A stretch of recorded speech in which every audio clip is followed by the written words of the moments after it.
사무엘기상 29장.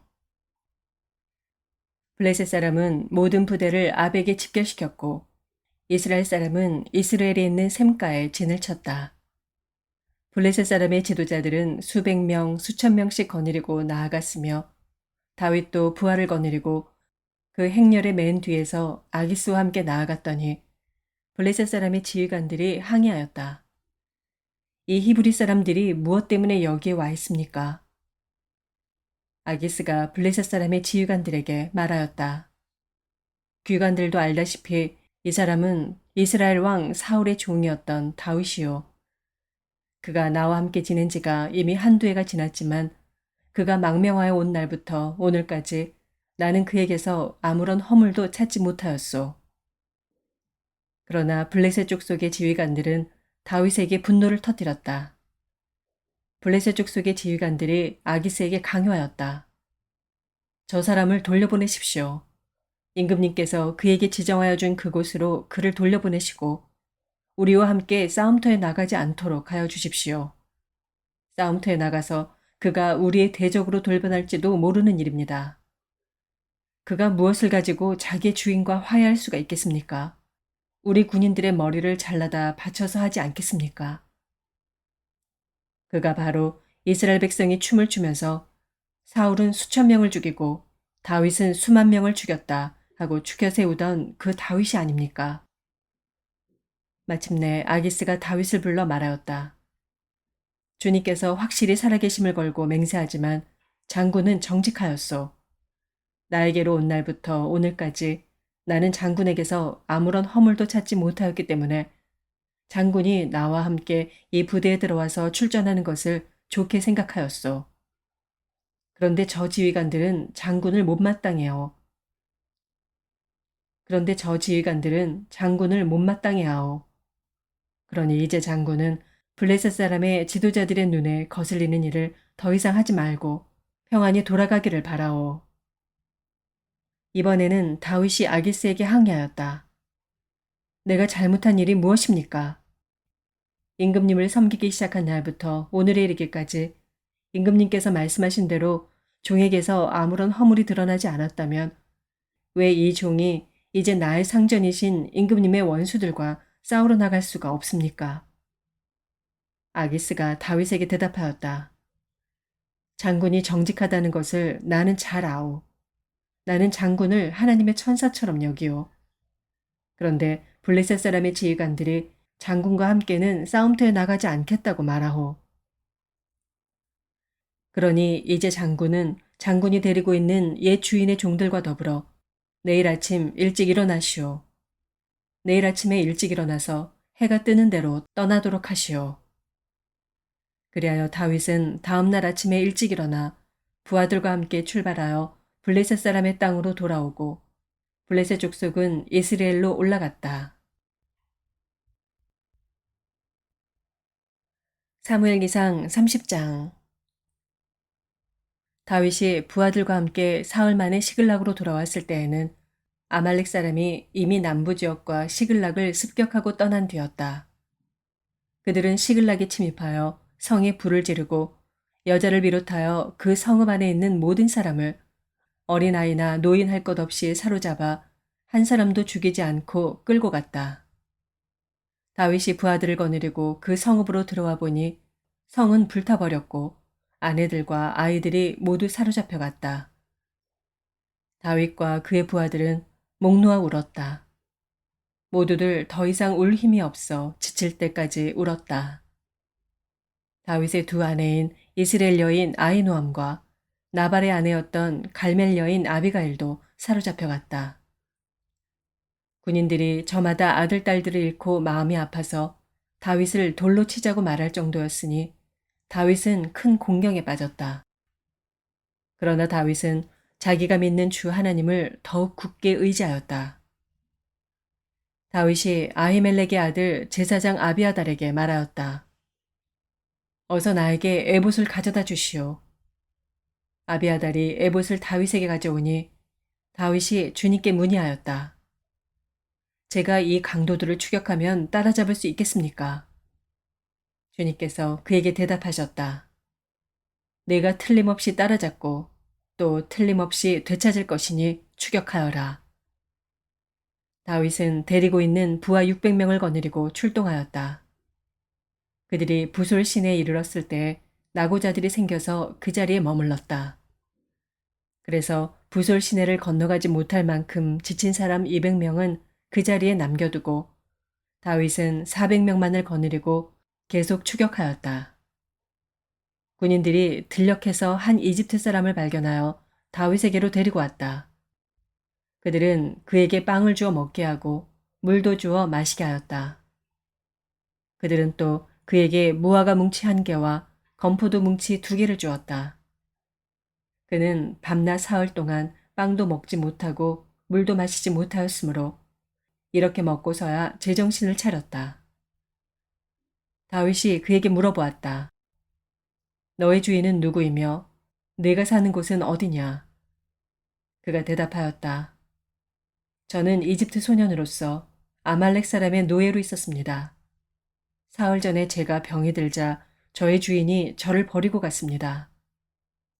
우리가 습격한 지역은 그렛 사람의 남부 지역과 유다 지역과 갈렙 사람의 남부 지역이며 시글락도 우리가 불질렀습니다. 다윗이 그에게 또 물었다. 내가 나를 그 습격자들이 있는 곳으로 데려다 주겠느냐? 그가 대답하였다. 저를 죽이지 아니하시고 저를 주인의 손에 넘기지도 아니하시겠다고 하나님의 이름으로 저에게 맹세하시면 그 습격자들이 있는 곳으로 모시고 가겠습니다. 그는 다윗을 인도하여 내려갔다. 그 습격자들은 블레셋 족속의 땅과 유다 땅에서 약탈하여 온 그 많은 전리품을 가지고 사방으로 흩어져서 먹고 마시며 큰 잔치를 벌이고 있었다. 다윗이 새벽부터 그 이튿날 저녁 때까지 그들을 치니 그들 가운데서 낙타를 탄 젊은이 400명이 도망친 것 말고는 한 사람도 살아남지 못하였다. 이리하여 다윗은 아말렉 사람에게 약탈당하였던 모든 것을 되찾았다. 두 아내도 되찾았다. 다윗의 부하들도 잃어버린 것을 모두 찾았다. 다윗은 어린아이로부터 나이 많은 노인에 이르기까지 아들과 딸 그리고 전리품에서부터 아말렉 사람이 약탈하여 간 모든 것에 이르기까지 그 모든 것을 되찾았다. 다윗은 또 양떼와 소떼도 모두 되찾았다. 부하들은 가축을 몰고 다윗보다 앞서서 가면서 다윗의 전리품이다 하고 외쳤다. 다윗이 부솔 개울 가까이에 이르니 전에 다윗을 따라갈 수 없을 만큼 지쳐서 그곳에 남아있던 나고자 200명이 나와서 다윗을 환영하고 다윗과 함께 오는 군인들도 환영하였다. 다윗도 그 군인들에게 가까이 나아가 따뜻하게 문안하였다. 그러나 다윗과 함께 출전하였던 군인들 가운데서 악하고 야비한 사람들은 거기에 남아있던 이들이 못마땅하여 자기들과 함께 출전하지 않았던 군인들에게는 되찾은 물건을 하나도 돌려주지 말고 다만 각자의 아내와 자식들만 데리고 가게 하자고 우겼다. 그러나 다윗은 그들을 달랬다. 동지들, 주님께서 우리를 지켜주시고 우리에게 쳐들어온 습격자들을 우리의 손에 넘겨주셨소. 주님께서 우리에게 선물로 주신 것을 가지고 우리가 그렇게 처리해서는 안 돼요. 또 동지들이 제안한 이 말을 들을 사람은 아무도 없소.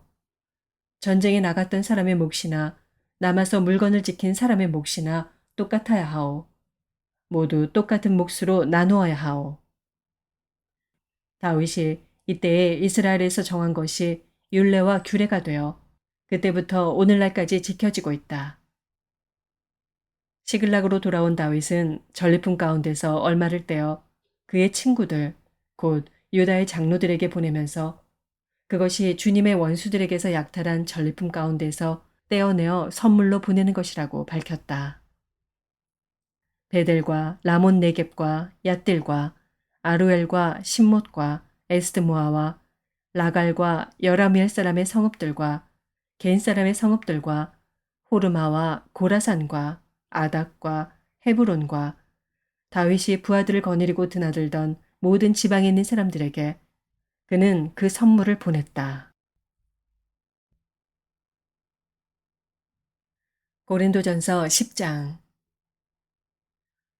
형제자매 여러분, 나는 여러분이 이 사실을 알기를 바랍니다. 우리 조상들은 모두 구름의 보호 아래 있었고 바다 가운데를 지나갔습니다. 이렇게 그들은 모두 구름과 바다 속에서 세례를 받아 모세에게 속하게 되었습니다. 그들은 모두 똑같은 신령한 음식을 먹고 모두 똑같은 신령한 물을 마셨습니다. 그들은 자기들과 동행하는 신령한 바위에서 물을 마신 것입니다. 그 바위는 그리스도였습니다. 그러나 그들의 대다수를 하나님께서는 좋아하지 않으셨습니다. 그들은 광야에서 멸망하고 말았습니다. 이런 일들은 우리 조상들이 악을 좋아한 것과 같이 우리가 악을 좋아하는 사람이 되어서는 안 된다는 것을 우리에게 가르쳐주는 본보기가 되었습니다. 그들 가운데 얼마는 우상을 숭배했습니다. 성경에 기록하기를 백성들이 앉아서 먹고 마셨으며 일어서서 춤을 추었다 하였습니다. 여러분은 그들과 같이 우상 숭배자가 되어서는 안 됩니다. 간음하지 맙시다. 그들 가운데 얼마가 간음을 하였고 하루에 2만 3천 명이나 쓰러져 죽었습니다. 그리스도를 시험하지 맙시다. 그들 가운데 얼마는 그리스도를 시험하였고 뱀에게 물려서 죽었습니다. 그들 가운데 얼마가 불평한 것과 같이 불평하지 마십시오. 그들은 파멸시키는 이에게 멸망을 당하였습니다. 이런 일들이 그들에게 일어난 것은 본보기가 되게 하려는 것이며 그것들이 기록된 것은 말세를 만난 우리에게 경고가 되게 하려는 것입니다. 그러므로 서 있다고 생각하는 사람은 넘어지지 않도록 조심하십시오. 여러분은 사람이 흔히 겪는 시련밖에 다른 시련을 당한 적이 없습니다. 하나님은 신실하십니다. 여러분이 감당할 수 있는 능력 이상으로 시련을 겪는 것을 하나님은 허락하지 않으십니다. 하나님께서는 시련과 함께 그것을 벗어날 길도 마련해 주셔서 여러분이 그 시련을 견뎌낼 수 있게 해주십니다. 그러므로 나의 사랑하는 여러분, 우상 숭배를 멀리 하십시오. 나는 지각 있는 사람들에게 말하듯이 말합니다. 내가 하는 말을 판단하십시오. 우리가 축복하는 축복의 잔은 그리스도의 피에 참여함이 아닙니까? 우리가 떼는 빵은 그리스도의 몸에 참여함이 아닙니까? 빵이 하나이므로 우리가 여럿일지라도 한 몸입니다. 그것은 우리가 모두 그 한 덩이 빵을 함께 나누어 먹기 때문입니다. 육신상의 이스라엘 백성을 보십시오. 제물을 먹는 사람들은 그 제단에 참여하는 사람이 아닙니까? 그러니 내가 무엇을 말하려는 것입니까? 우상은 무엇이고 우상에게 바친 제물은 무엇입니까? 아무것도 아닙니다. 이방 사람들이 바치는 제물은 귀신에게 바치는 것이지 하나님께 바치는 것이 아닙니다. 여러분이 귀신과 친교를 가지는 사람이 되는 것을 나는 바라지 않습니다. 여러분은 주님의 잔을 마시고 아울러 귀신들의 잔을 마실 수는 없습니다. 여러분은 주님의 식탁에 참여하고 아울러 귀신들의 식탁에 참여할 수는 없습니다. 우리가 주님을 질투하시게 하려는 것입니까? 우리가 주님보다 더 힘이 세다는 말입니까? 모든 것이 다 허용된다고 사람들은 말하지만 모든 것이 다 유익한 것은 아닙니다. 모든 것이 다 허용된다고 사람들은 말하지만 모든 것이 다 덕을 세우는 것은 아닙니다. 아무도 자기의 유익을 추구하지 말고 남의 유익을 추구하십시오. 시장에서 파는 것은 양심을 위한다고 하여 그 출처를 묻지 말고 무엇이든지 다 먹으십시오. 땅과 거기에 가득 찬 것들이 다 주님의 것이기 때문입니다. 불신자들 가운데서 누가 여러분을 초대하여 거기에 가고 싶으면 여러분 앞에 차려놓은 것은 무엇이나 양심을 위한다고 하여 묻지 말고 드십시오. 그러나 어떤 사람이 이것은 제사에 올린 음식입니다 하고 여러분에게 말해주거든 그렇게 알려준 사람과 그 양심을 위해서 먹지 마십시오. 내가 여기에서 양심이라고 말하는 것은 내 양심이 아니라 다른 사람의 양심입니다. 어찌하여 내 자유가 남의 양심의 비판을 받아야겠습니까? 내가 감사하는 마음으로 참여하면 내가 감사하는 그 음식 때문에 비방을 받을 까닭이 어디에 있습니까? 그러므로 여러분은 먹든지 마시든지 무슨 일을 하든지 모든 것을 하나님의 영광을 위하여 하십시오. 여러분은 유대 사람에게도 그리스 사람에게도 하나님의 교회에도 걸림돌이 되지 마십시오. 나도 모든 일을 모든 사람의 마음에 들게 하려고 애씁니다. 그것은 내가 내 이로움을 구하지 않고 많은 사람의 이로움을 추구하여 그들이 구원을 받게 하려는 것입니다. 에스겔서 8장.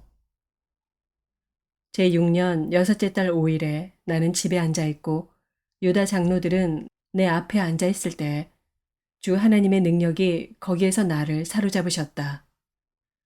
내가 바라보니 사람의 형상이 보였는데 허리 밑으로는 모양이 불처럼 보이고 허리 위로는 환하게 빛나는 금부치의 광채처럼 보였다.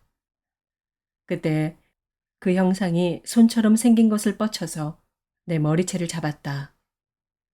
하나님이 보이신 환상 속에서 주님의 영이 나를 들어서 하늘과 땅 사이로 올리셔서 나를 예루살렘으로 데려다가 안뜰로 들어가는 북쪽문 어귀에 내려놓으셨다. 그곳은 질투를 자극시키는 질투의 우상이 자리 잡고 있는 곳이다.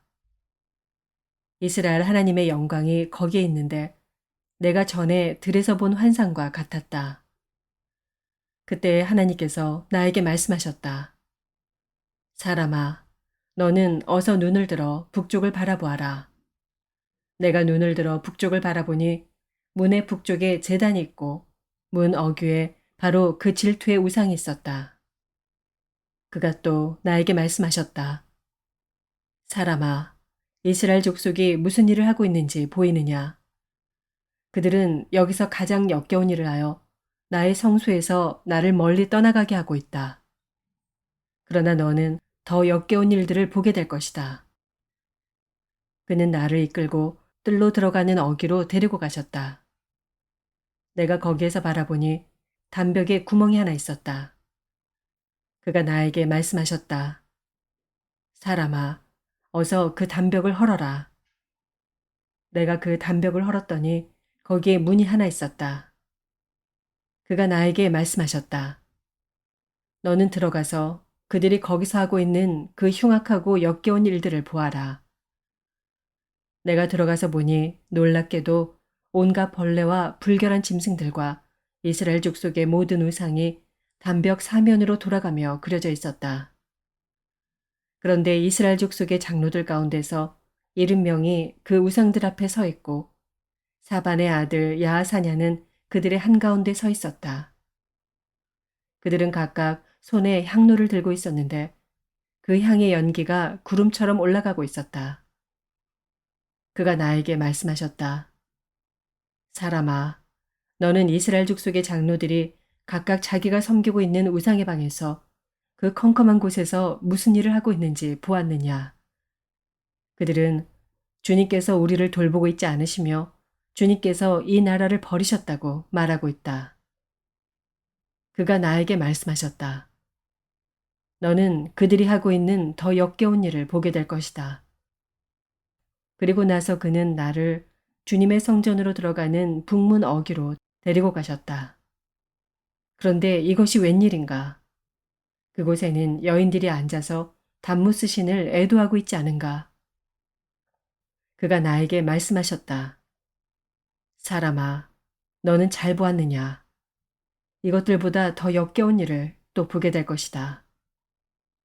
그가 나를 주님의 성전 안뜰로 데리고 가셨는데 주님의 성전 어귀에 바로 그 현관과 제단 사이에 사람이 25명이나 있었다. 그들은 주님의 성전을 등지고 얼굴을 동쪽으로 하고 서서 동쪽 태양에게 절을 하고 있었다. 그가 나에게 말씀하셨다. 사람아, 내가 잘 보았느냐? 유다 족속이 여기서 하고 있는 저렇게 역겨운 일을 작은 일이라고 하겠느냐? 그런데도 그들은 온 나라를 폭력으로 가득 채워놓으며 나의 분노를 터뜨리는 일을 더하였다. 그들은 나뭇가지를 자기들의 코에 갖다 대는 이교의식까지 서슴지 않고 하였다. 그러므로 나도 이제는 내 분노를 쏟아서 그들을 불쌍히 여기지도 않고 조금도 가엾게 여기지도 않겠다. 그들이 큰 소리로 나에게 부르짖어도 내가 그들의 말을 듣지 않겠다. 시편 47편. 만백성아 손뼉을 쳐라. 하나님께 기쁨의 함성을 외쳐라. 주님은 두려워할 지존자이시며 온 땅을 다스리는 크고도 큰 왕이시다. 주님은 만백성을 우리에게 복종케 하시고 문나라를 우리 발 아래 무릎 꿇게 하신다. 주님은 우리에게 땅을 선택해 주셨다. 이 땅은 주님께서 사랑하시는 야곱의 자랑거리였다. 셀라. 환호 소리 크게 울려 퍼진다. 하나님이 보좌에 오르신다. 나팔 소리 크게 울려 퍼진다. 주님이 보좌에 오르신다. 시로 하나님을 찬양하여라. 시로 찬양하여라. 시로 우리의 왕을 찬양하여라. 시로 찬양하여라. 하나님은 온 땅의 왕이시니 정성을 다하여 찬양하여라. 하나님은 문나라를 다스리는 왕이시다. 하나님이 그의 거룩한 보좌에 앉으셨다. 온 백성의 통치자들이 아브라함의 하나님의 백성이 되어 다 함께 모였다. 열강의 군왕들은 모두 주님께 속하였다. 하나님은 지존하시다. 아멘.